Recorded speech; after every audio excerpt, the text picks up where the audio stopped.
Primeira Epístola do Apóstolo Paulo, capítulo 6, e vamos começar a leitura a partir do versículo 9. O texto da nossa pregação são os versículos de número 12 até o versículo número 20. 1 aos Coríntios, capítulo 6, a partir do versículo número 9. Não sabeis que os injustos não herdarão o reino de Deus? Não vos enganeis, nem impuros, nem idólatras, nem adúlteros, nem efeminados, nem sodomitas, nem ladrões, nem avarentos, nem bêbados, nem maldizentes, nem roubadores herdarão o reino de Deus. Tais fostes alguns de vós. Mas vós vos lavastes, mas fostes santificados, mas fostes justificados em o nome do Senhor Jesus e no Espírito do nosso Deus. Texto da nossa pregação, a partir do versículo 12 até o versículo 20. Todas as coisas me são lícitas, mas nem todas convêm. Todas as coisas me são lícitas, mas eu não me deixarei dominar por nenhuma delas. Os alimentos são para o estômago, e o estômago para os alimentos.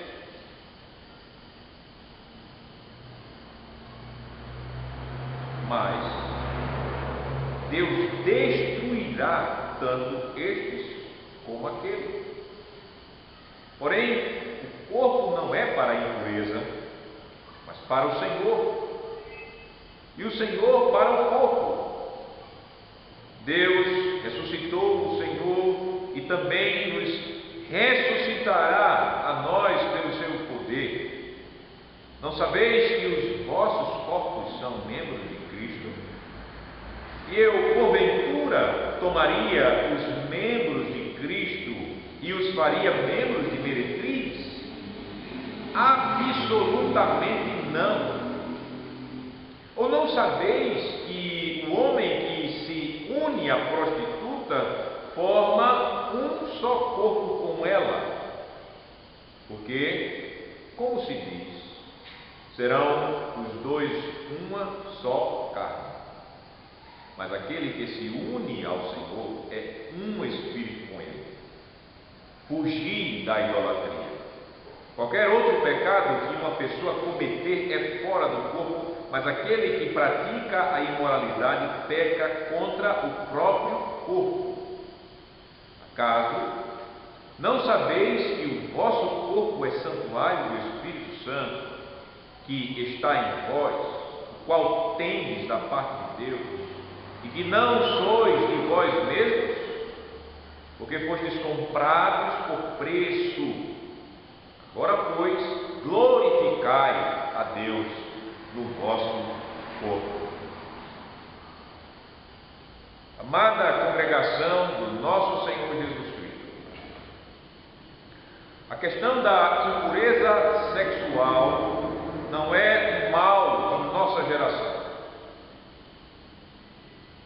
Jesus ele disse que é do coração do homem caído que procedem os maus desígnios, a prostituição, os adultérios, a lascívia. Marcos capítulo 7, versículo 21. Então é do nosso coração caído que essas impurezas estão surgindo. Impureza sexual é um mal tão velho quanto a queda do homem no Éden. É algo tão velho quanto a nossa natureza velha.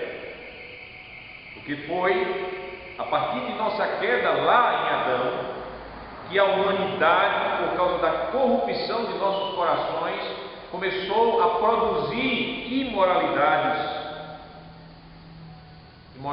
sexual. E, na verdade, a humanidade caída, ela chega ao ponto de adorar a imoralidade sexual.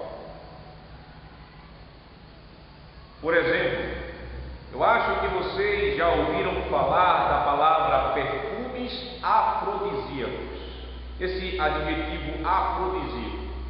Também nós conhecemos o nome dado aos preservativos, o nome mais antigo como camisa de Vênus. E vocês já pararam para pensar de onde vem esse nome afrodisíaco, ou o nome que é dado mais antigo aos preservativos? Esses nomes, eles vêm da religião. Esses nomes, eles vêm da religião dos gregos e dos romanos, que assimilaram a religião grega. A deusa Afrodite, a deusa dos gregos, que tinha e era nomeada pelos romanos como Vênus. Então percebam, meus amados irmãos, que Afrodite ou Vênus eram tidas como a deusa do amor, como a deusa da beleza, como a deusa da sexualidade. Então, agora nós sabemos qual a origem dos nomes desses perfumes que fazem tão sucesso no meio do mundo. Afrodisíacos,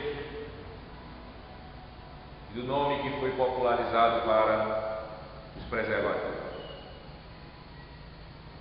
Quando nós entendemos como surgem os deuses falsos, especialmente os deuses gregos, esses deuses gregos, eles eram a manifestação das emoções humanas.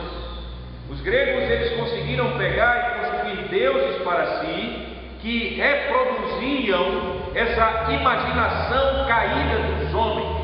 Eles eram craques em transformar os desejos humanos perversos em deuses.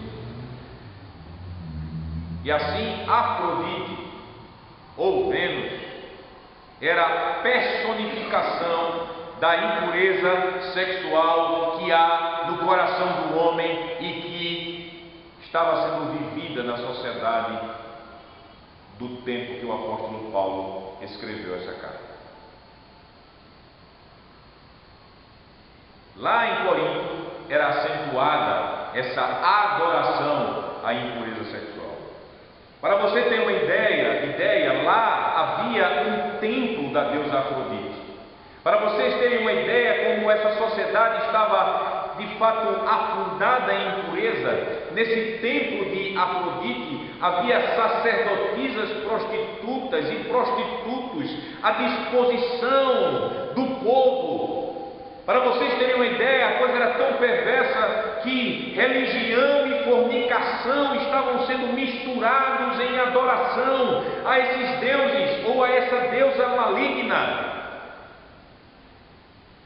A sociedade de Corinto achava normal assim então religião e impureza.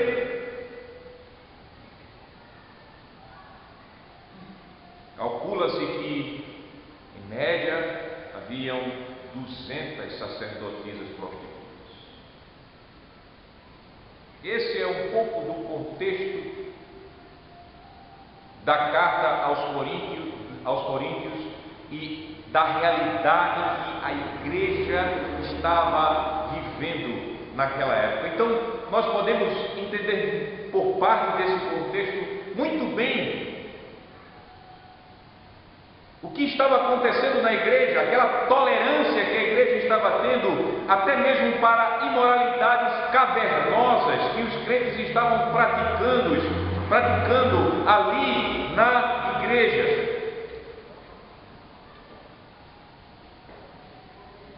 E sociedades que adoram a impureza sexual não ficaram perdidas no tempo dos apóstolos. A nossa sociedade é uma sociedade adúltera. A nossa geração é uma geração que idolatra a impureza sexual. E por isso a mensagem do apóstolo Paulo era tão pertinente para a igreja em Corinto, e por isso essa mensagem do apóstolo Paulo é tão pertinente, é necessária para nós, igreja no Brasil e a igreja do Senhor nessa terra. A mensagem do Senhor que diz o seguinte: Fugi da impureza, glorificai a Deus no vosso corpo. Essa é a mensagem de Deus nesta noite para nós, Igreja do Senhor. Fugi da impureza e glorificai a Deus no vosso corpo. A igreja de Corinto estava em risco. A impureza sexual estava querendo morar nos crentes. E dois ditados estavam sendo usados para justificar essa impureza dentro da igreja. O primeiro ditado está no versículo de número 12. O apóstolo diz: todas as coisas me são lícitas, mas nem todas convêm. Todas as coisas me são lícitas, mas eu não me deixarei dominar por nenhuma delas. Esse é o primeiro ditado. O segundo ditado se encontra no versículo de número 13. Versículo 13 ele diz: os alimentos são para o estômago e o estômago para os alimentos, mas Deus destruirá tanto estes como aqueles. A primeira parte, A e B, que fala do estômago e dos alimentos. Isso era o outro ditado que estava sendo usado dentro da igreja em Corinto. E de onde vinham esses ditados? O primeiro ditado, ele pode ser até mesmo de autoria do próprio apóstolo Paulo, a primeira parte. Paulo, ele pregou o evangelho da graça de Deus. Paulo, ele pregou que os crentes, eles são justificados apenas mediante a fé. Paulo, ele pregou que as obras, elas não salvam ninguém. Tudo isso é verdade, mas só que, meus amados irmãos, a igreja, em sua infantilidade e infiltrada por homens malignos, começaram a pegar essas boas instruções do apóstolo Paulo, e verdadeiras instruções, e começou a dizer: se você é crente, então você pode fazer tudo em sua vida, porque todas as coisas são lícitas para os crentes.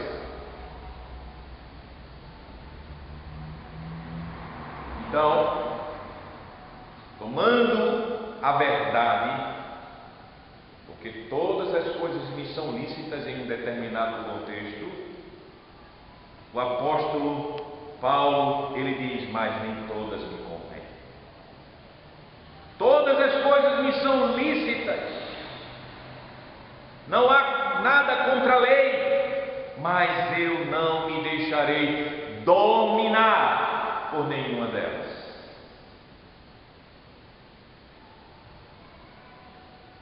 O segundo ditado, do versículo 13, vem do mundo pagão, do mundo gentil, da filosofia daquela época, inimiga de Deus.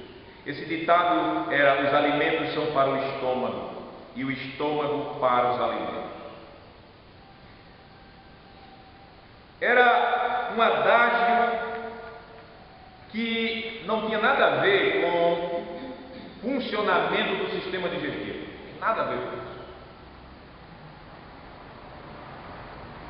Pelo que nós vemos dentro do contexto da palavra de Deus e pelo estudo do contexto da sociedade de Corinto, na mente dos pagãos, eles usavam esse ditado para dizer que a libertinagem sexual, seja produzida por fornicação, por adultério, era uma coisa natural da nossa vida. Era tão natural da nossa vida vivermos uma vida de impureza, assim como era natural o alimento para o estômago e o estômago para o alimento. É normal. Algo semelhante àquilo que os sexólogos modernos, ateus, dizem para o seu filho quando você cai na besteira, e quando vê conflitos na personalidade, conflitos de gênero, que é uma coisa que é possível acontecer na mente do seu filho, você vai levar o seu filho para um psicólogo anticristão e ele vai dizer ao seu filho: dê expansão aos seus desejos sexuais, seja como mulher ou seja como homem. Então, dentro da filosofia, para que você não tenha recalques, dentro da filosofia dos gregos havia esse entendimento: olha, como alimento é para o estômago e o estômago para o alimento. A vida sexual é para a impureza e a impureza para a vida sexual. O apóstolo coloca Deus dizendo: mas Deus destruirá tanto estes como aqueles.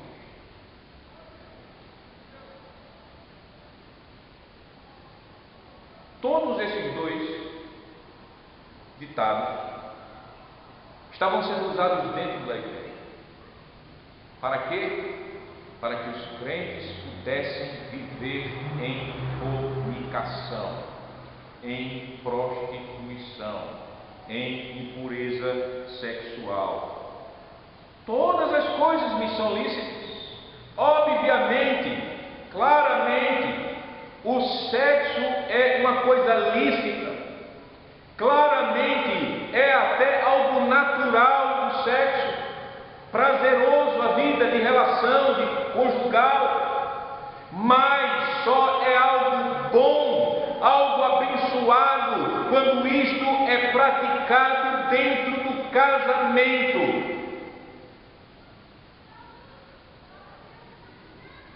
E aí, o apóstolo, ele desmantela, ele de fato corrige o seu primeiro ditado, que possivelmente é de autoria dele, diz: nem todas as coisas me convêm, não poderei me deixar dominar, porque não convém uma vida de impureza sexual e muito menos a dominação de impurezas sexuais sobre mim, sobre você, que é crente.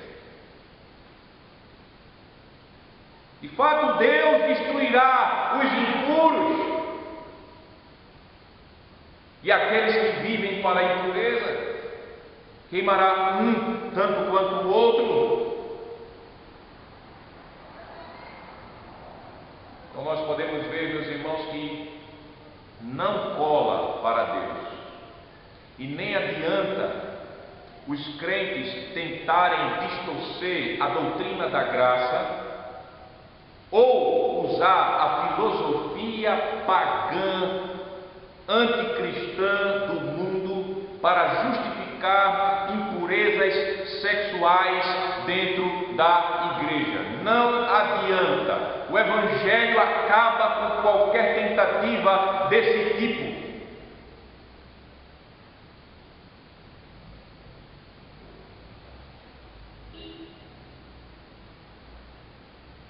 Por isso, não tem essa aqui numa vida de graça. Há lugar para eu viver em fornicação, há prática de masturbação, há prática de eu ficar com a minha namorada, bulinando minha namorada, meu namorado me bulinando.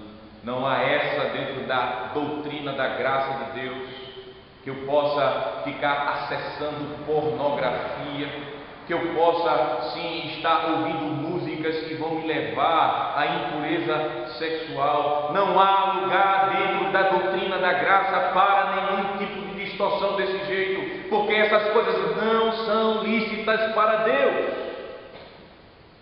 Não há dentro da igreja lugar para a filosofia da liberalidade sexual que é pregada pelo mundo. Não há cabimento para essas coisas. Não adianta os pastores estarem mudando e pervertendo a Bíblia. Não adianta os presbíteros ficarem vendo com olhos grossos e cegos o que está dentro da igreja, seja por impureza dos jovens ou dos pais que permitem as impurezas deles. Não, meus irmãos, não há cabimento.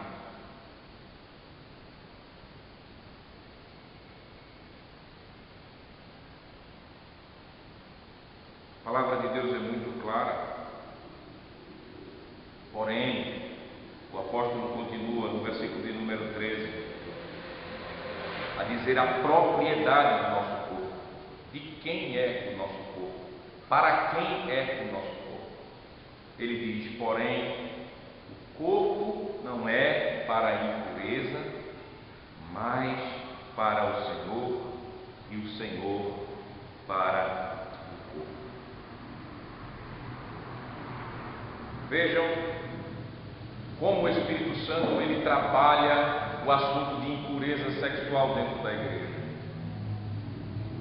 Percebam que o apóstolo Paulo, ele não entrou com uma lista de regras de conduta moral para a igreja.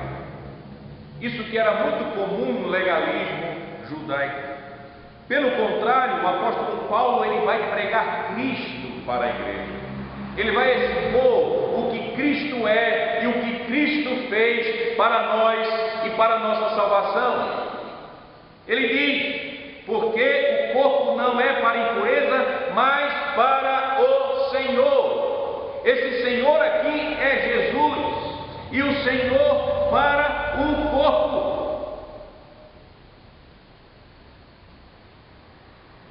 O corpo não é para a porneia, palavra usada aqui. Essa palavra você conhece ela não dessa forma, você conhece ela como um prefixo ou uma palavra que é anexada a outras palavras. Por exemplo, pornografia.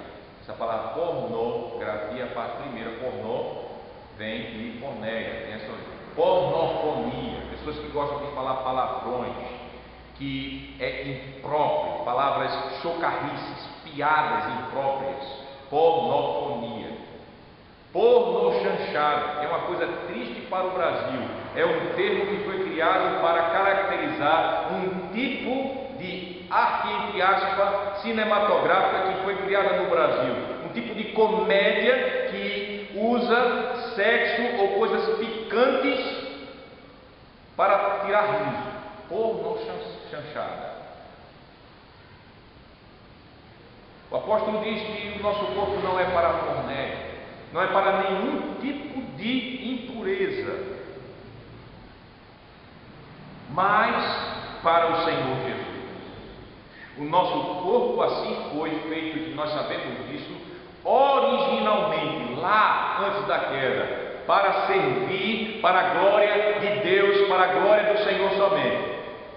Esse corpo que nós temos, ele não foi feito para impureza alguma, mas esse corpo que nós temos foi feito para a glória de Deus. E por isso que quando eu uso o meu corpo, quando eu faço ele servir a impureza, eu estou desvirtuando o propósito original para o qual o meu corpo foi criado. Por isso que quando nós estamos tratando dentro da igreja, em nossas vidas ou na vida com um irmão nosso, essa questão de pecados sexuais, nós não devemos somente dizer: irmão, isso é errado. Não! Você deve dizer a ele: o seu corpo não foi criado para isso. Você deve falar isso para os seus filhos, para os jovens da igreja, quando eles estiverem sendo seduzidos por uma moda de sexualidade que vai ficar mostrando as partes que são somente para o Senhor e para o seu cônjuge quando casar. Devemos chegar para os jovens e dizer: filho, filha, esse teu corpo não é para isso. Deus criou você para o Senhor.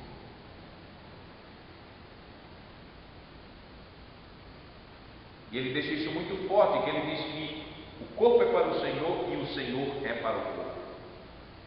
Isso é um contraste para aquele ditado ímpio que dizia: o corpo é para a impureza e a impureza é para o corpo. Ou seja, eu sou para viver em impureza e a impureza é para viver para mim.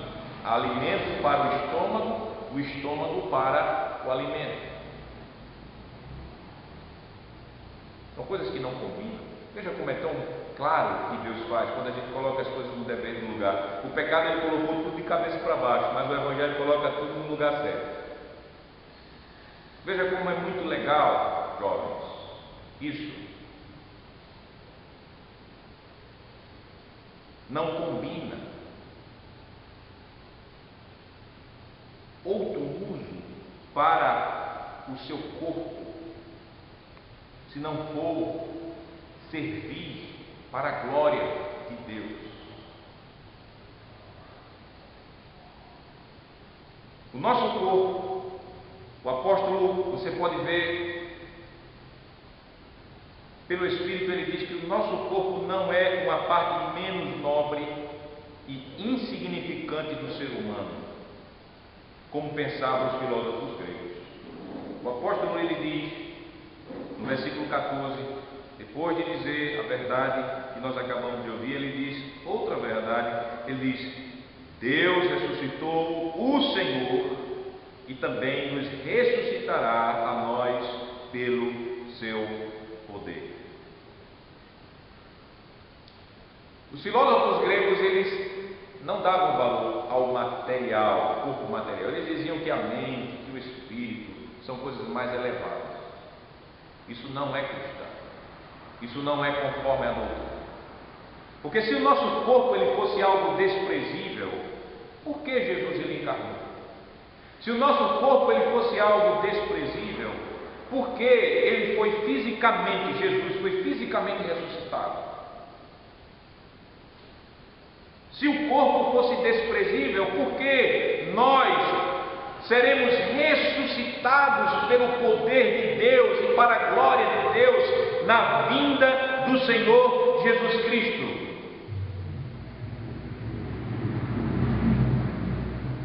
Corpo, esse corpo é parte do meu ser que é um todo, o meu ser que é alma e corpo, é alma vivente.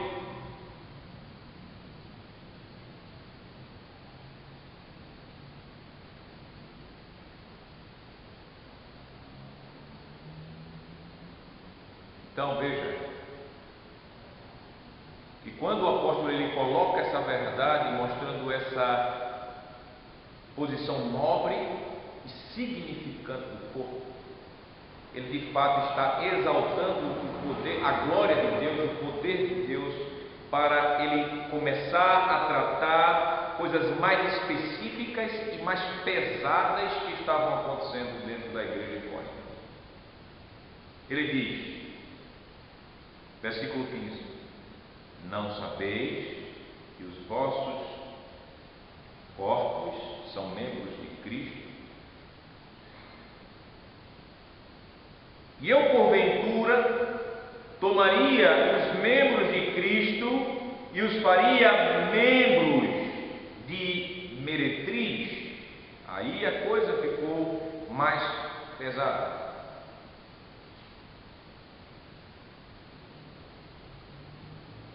Aqui o apóstolo trata e nos faz ver um pouquinho da profundidade da nossa união com Jesus.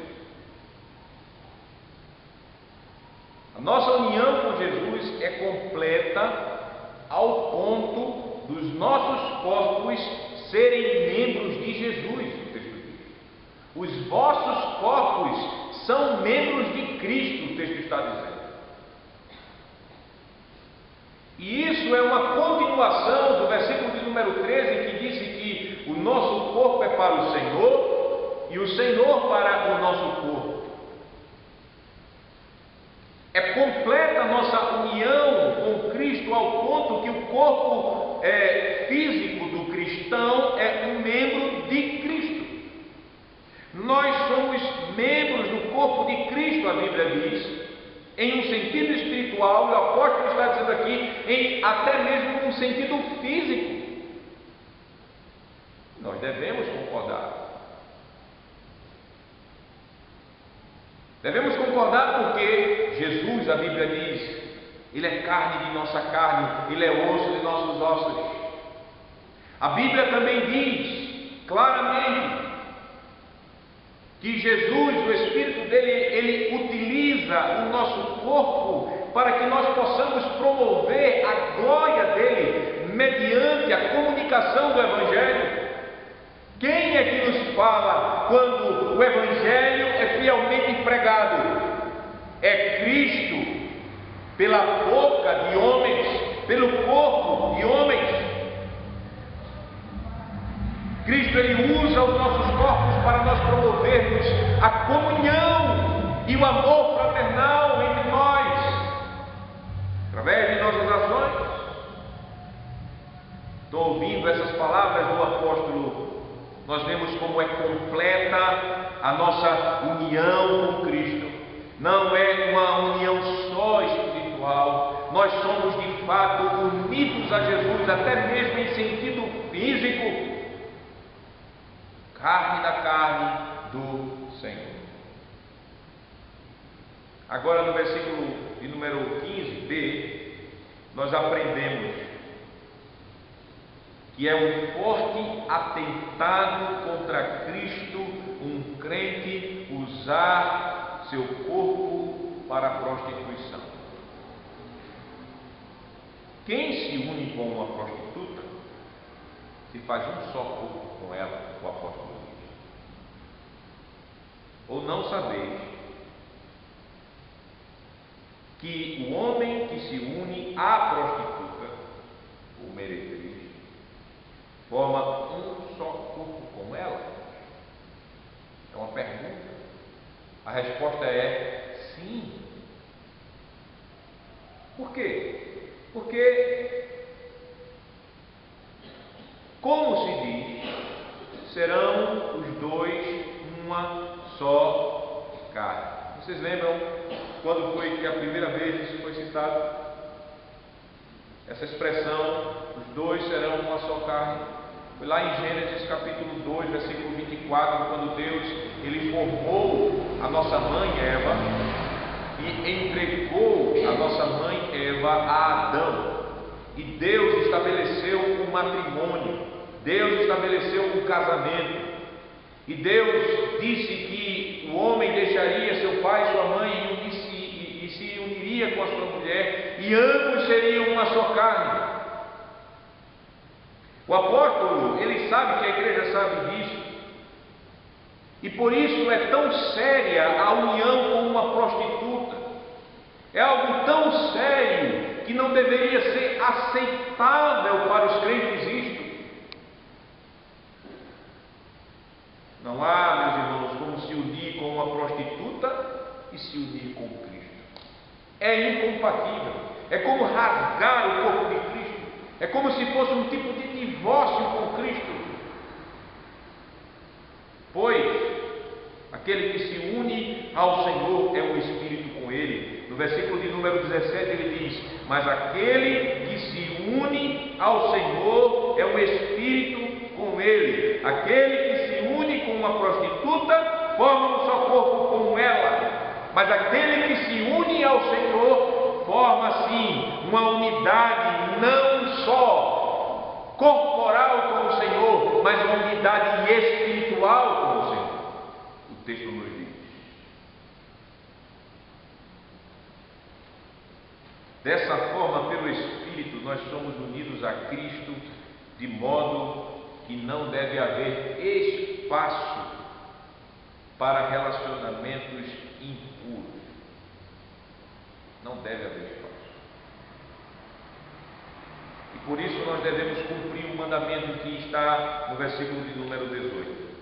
E aqui chegamos ao primeiro mandamento dessa passagem que temos aqui: fugir da impureza. Esse é o primeiro mandamento. Fugir da impureza. O verbo fugir aqui, ele é um imperativo presente. Fugir. Isso significa que o Espírito Santo está dizendo que é uma ação contínua.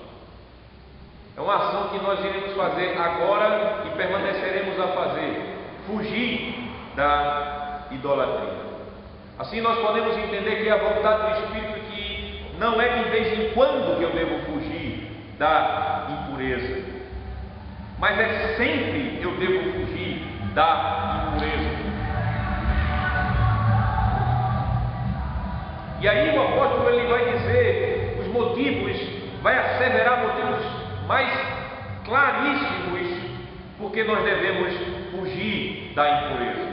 Versículo de número 18, o resto do texto diz: qualquer outro pecado que uma pessoa cometer é fora do corpo, mas aquele que pratica a imoralidade peca contra o próprio corpo. De fato, é muito difícil esse texto, o sentido do texto, para nós termos uma ideia. Os homens de Deus que estudam esse texto há séculos não chegam a uma concordância. Mas nós podemos dizer humildemente que pela descrição do Espírito Santo aqui, nós podemos entender de modo muito claro que os pecados de ordem sexual têm um poder de ofensa muito sério diante de Deus e um poder de ofensa muito profundo e horroroso para os nossos próprios corpos. Sabemos que o assassinato diante de Deus suja as nossas mãos e traz a ira de Deus por toda a sociedade. Nós sabemos que pela língua, como o apóstolo, como o irmão do Senhor diz, nós podemos amaldiçoar ou abençoar. É claro que eu estou usando isso dentro do contexto bíblico, que significa o quê? Com a minha língua eu posso dar um testemunho fiel e verdadeiro que livrará uma pessoa da condenação, como também com a minha própria língua eu posso dar um falso testemunho ao ponto da pessoa ser levada à morte. Então a língua, sim, é um instrumento de maldição e de bênção, nesse sentido bíblico. Ela é feita com o corpo. Mas olhando para o texto, meus amados irmãos, nós podemos dizer claramente que o sentido do apóstolo pelo Espírito é entendermos como é profundo o mal das relações ilícitas, como é de fato atentatório, poderosamente ofensivo contra o nosso corpo os pecados de ordem sexual, tão ofensivos ao nosso corpo. E o nosso corpo, que é o quê? O que é o nosso corpo? O que é esse corpo que você tem? O apóstolo diz: acaso não sabeis que o vosso corpo é santuário do Espírito Santo, que está em vós, o qual tendes da parte de Deus? O que é o seu corpo? Esse corpo que você tem. A Bíblia diz: seu corpo é santuário do Espírito Santo. O apóstolo ele já tratou isso no capítulo de número 3, versículo 16, nós já passamos por essa pregação, mas aqui no capítulo 3, versículo 16, ele está falando da igreja como um todo, como a congregação do Senhor, quando ele diz: não sabeis que sois santuário de Deus e que o Espírito de Deus habita em vós? Aqui ele está falando da igreja como um todo, como o corpo todo. Mas aqui no versículo capítulo 6, versículo de número 19, ele se direciona ao crente individual. Ele fala do nosso corpo físico. E aqui ele está dizendo que este corpo é santuário do Espírito Santo. E a palavra santuário aqui que é usada, ela é normalmente usada dentro da Bíblia, não para descrever o complexo do templo, porque o templo ele era muito amplo, ele tinha vários compartimentos, tinha os átrios, etc. Mas aqui o apóstolo ele usa o nome que caracteriza aquela parte mais interna do templo, o santo, onde ficava o santo e o santo dos santos, ou seja, o lugar onde o Espírito de Deus ele habitava. Então não há dúvida para o apóstolo sobre o que é o corpo da igreja, não há dúvida para a igreja em Corinto o que era o corpo de cada crente, era santuário de Deus, o Espírito. Saiba, meus amados irmãos, que o Espírito é o Deus que vive em você. O Espírito do Senhor está em você. Desde Pentecostes, o Espírito ele foi derramado na igreja. O apóstolo não deixa dúvida: o Espírito Santo que está em vós, o qual tendes da parte de Deus. Esse Espírito ele não veio do mundo, porque nós não temos o Espírito do mundo. O apóstolo já disse: esse Espírito vem de Deus, porque Ele e o Filho enviaram esse Espírito para nós, como de fato, para aplicar a obra salvífica do Senhor em nosso favor, aplicar tudo aquilo que Jesus ele conquistou para nós na cruz do Calvário e na sua vida de obediência. O Espírito habita dentro de nós.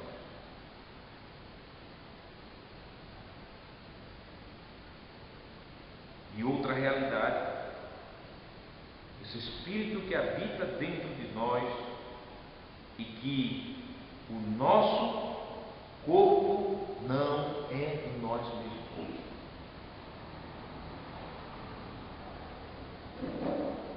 O seu corpo não é seu.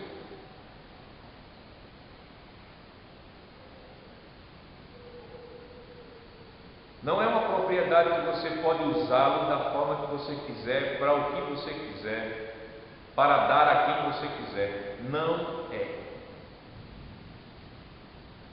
O Espírito diz: vocês não são de vocês mesmos. Você notou que lá no capítulo 6, versículo de número 13, ele falou de Jesus como Senhor. Senhor não é pronome de tratamento para mostrar respeito, quer dizer que ele é dono. Os jovens da igreja, seus corpos não são de vocês. Por que não são seus? Porque vocês foram comprados. Versículo número 20: porque fostes comprados por preço. Estão vendo aí porque vocês não são de vocês mesmos? Vocês foram resgatados.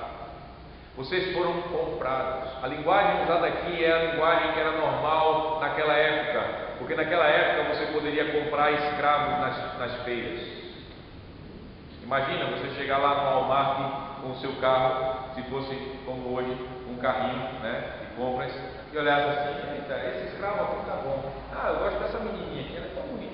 Não, eu vou comprar esse menino aqui. Não, eu vou aproveitar aqui com o pai e mãe. Era assim naquela época. Eles eram oferecidos como escravos no mercado, os escravos.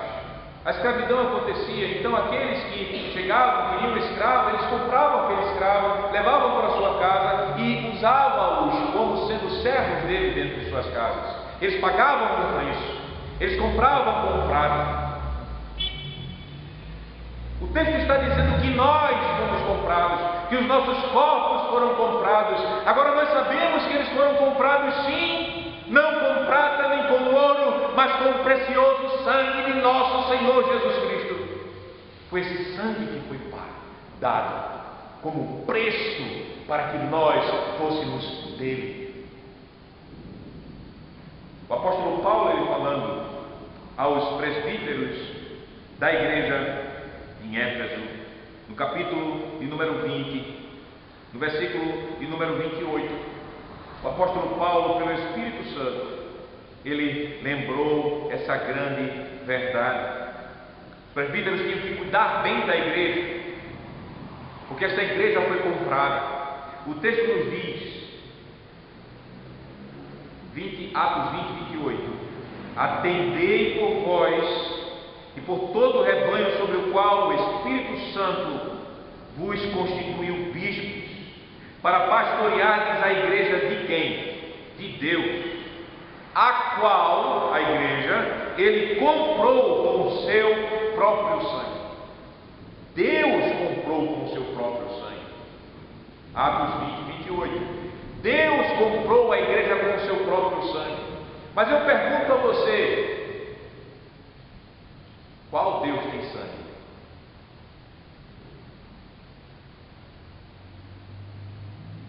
Jesus. Aqui nós vemos ressaltar diante dos nossos olhos a divindade de Deus. Ele é Deus.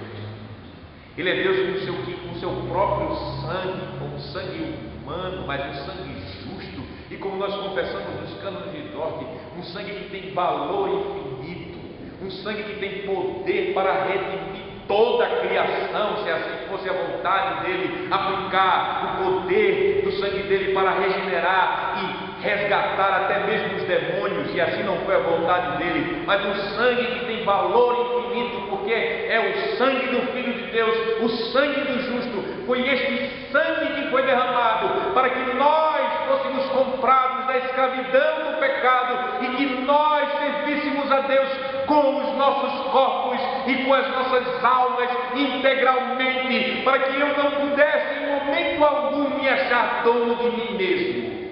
Não sou dono de mim mesmo. Se você se acha dono ou dona de você mesmo, você não entendeu ainda o Evangelho. Não. Se você se entrega às suas prostituições, se você se entrega a impurezas, se você de fato está servindo às suas concupiscências impuras com o seu corpo, você não entendeu ainda de quem você é. Ou você não é crente. Não é. O apóstolo enfrenta a impureza na igreja com Cristo, dizendo o que é que nós somos em Cristo, dizendo o que Ele fez por nós. O texto é muito claro. Porque fostes comprados, vocês não são de vocês. Vocês foram comprados para serem templo do Espírito Santo. Vocês foram comprados para não servirem aos seus pecados. Vocês foram comprados para quê? Para glorificar a Deus com os seus corpos. E por isso o apóstolo ele diz: agora, pois, sabendo de tudo isso, glorificai a Deus no vosso corpo. Simples. Fechou. Quem dos crentes em Corinto agora, depois dessa explicação tão clara, tão objetiva, poderia dar de fato margem para viver como uma prostituta ou viver com qualquer tipo de prostituição, de fornicação que estivesse querendo residir dentro da igreja? Nenhum, a não ser os imorais e ímpios, que o apóstolo Paulo disse muito bem que havia dentro da igreja, aqueles que se diziam irmãos, mas queriam viver em impureza. Agora a igreja poderia identificar muito bem, agora não teria justificativa alguma para que a igreja pudesse dar lugar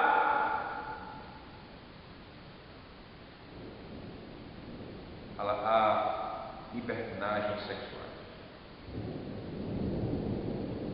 Glorificai a Deus no vosso corpo. Isso é uma ordem.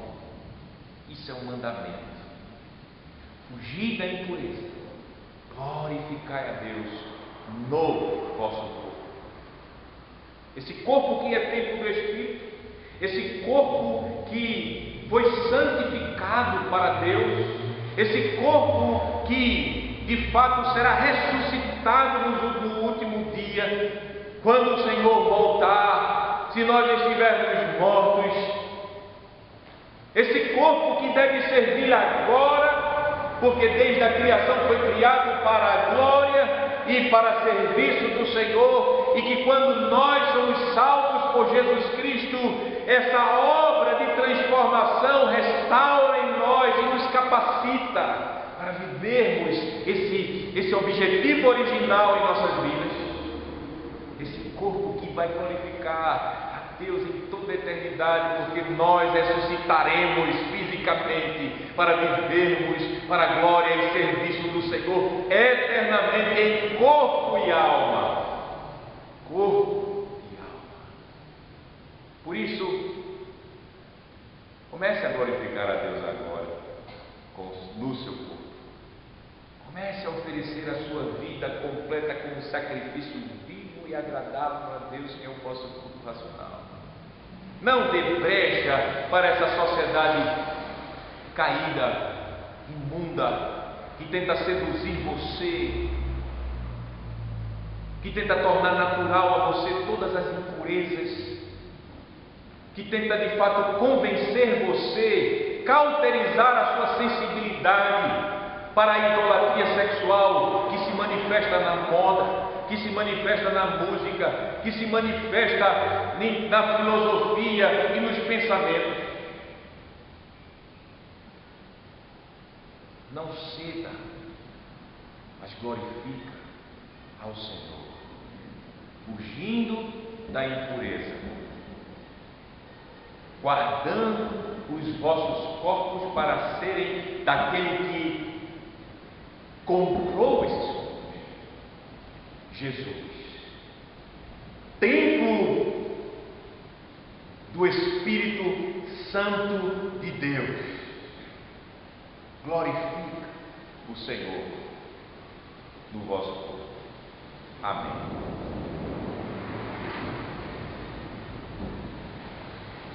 Oremos.